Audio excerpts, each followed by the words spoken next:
আমরা প্রায় শুনি জনগণের ইচ্ছা এবং অভিপ্রায় এবং জনগণের কিংবা গণের সার্বভৌমত্বের প্রশ্ন, কিন্তু জনগণের ইচ্ছা আর জনগণের সার্বভৌমত্ব এক নয়।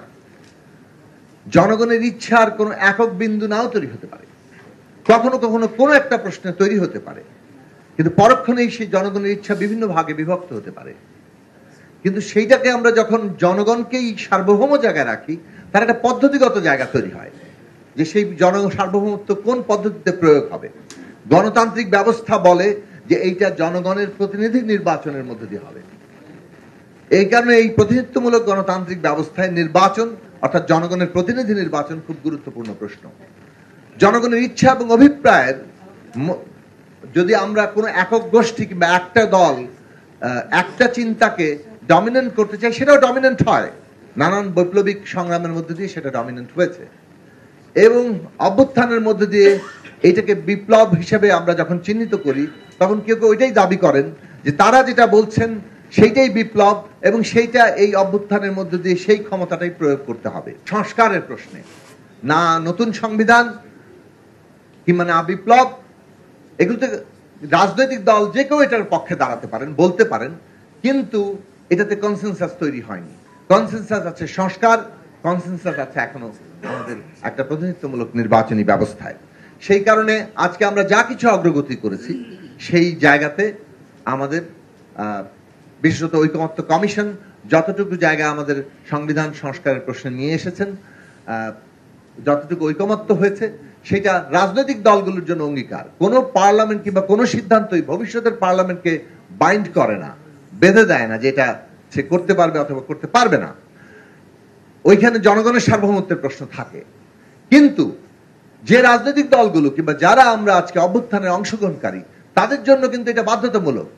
কাজেই সেই বাধ্যতামূলক জায়গা অন্তর্বর্তী সরকার যেভাবে গঠিত হয়েছে, সেই একই বাধ্যতামূলক জায়গা রাজনৈতিক দলগুলো যারা ভবিষ্যতে জনপ্রতিনিধিত্ব অর্জন করবেন, তাদের ক্ষেত্রে বাধ্যতা কিভাবে আরোপ করা যায়, আইনি বাধ্যবাধকতা, এই আমাদের ঐকমত্যের অংশ, সেটা নির্ধারণ করার জন্য আমরা প্রস্তাব উত্থাপন করেছি। আমরা এখনো মনে করি ঐকমত্য কমিশন প্রয়োজনে সময় বাড়িয়ে কোনো না কোনো পথ তৈরি করবেন, কারণ প্রয়োজনীয়তাই আইনের জন্ম দেয়। প্রয়োজনীয়তার ভিত্তিতেই কিন্তু সমস্ত কিছু হয়। আইন অনুযায়ী আমরা চলি না, আমাদের বাস্তব প্রয়োজন অনুযায়ী আইন তৈরি হয়, আইন পরিবর্তিত হয়।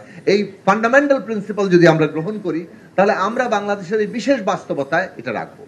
কেউ কেউ বলছেন যে এই সরকার সাংবিধানিক, কেউ কেউ বলছেন এই সরকার সাংবিধানিক না।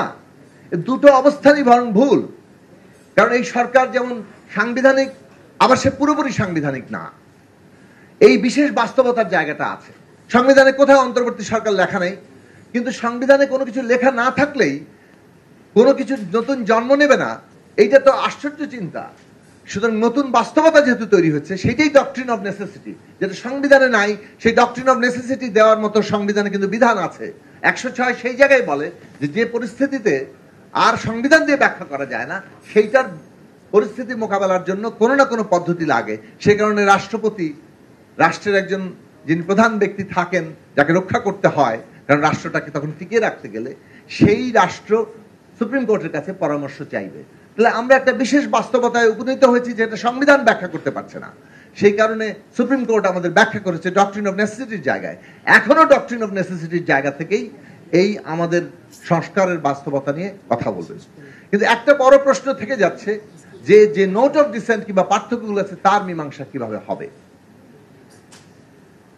সেটার মীমাংসা জনগণ করবেন, কিন্তু জনগণের প্রশ্নে একটা গুরুত্বপূর্ণ তর্ক হচ্ছে যে আচ্ছা, আগামী নির্বাচনের পরে রাজনৈতিক দলগুলো কিংবা যারা সংখ্যাগরিষ্ঠতা পাবেন, তারা যদি এটা বাস্তবায়ন না করেন, তাহলে প্রধান প্রশ্ন পদ্ধতিগত নয়, অনাস্থাগত।